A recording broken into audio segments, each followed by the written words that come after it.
बघा हे पंचमुखी मारुती मंदिर आहे आणि मेन रोडलाच आहे. जशी दिंडी बाहेर पडते, आपली दिंडी जेवण केल्यानंतर जी बाहेर पडते ती ह्याच पंचमुखी मारुती मंदिरामध्ये विसावा घेते.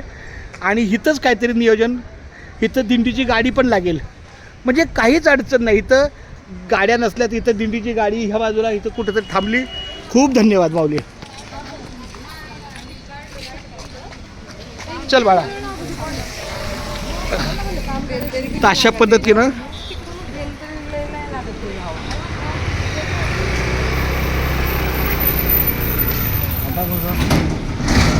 चल सरळ, आता सरळ सर मेन रोडला.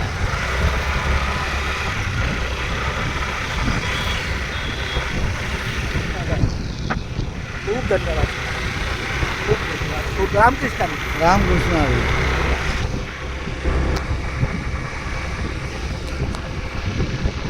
आणि बघा हा आतून वडगावमधून आलेला मार्ग.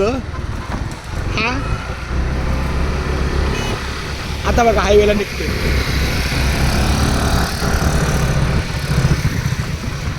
एकदा जाणून बुजून आमच्या ड्रायव्हरने इथं गाडी लावली. बघा आपला वडगाव, आणि बघा हा हायवे पुन्हा लागला. आपण मग अशी काय रोडने घेतो ना मगाच्या एंट्रीला.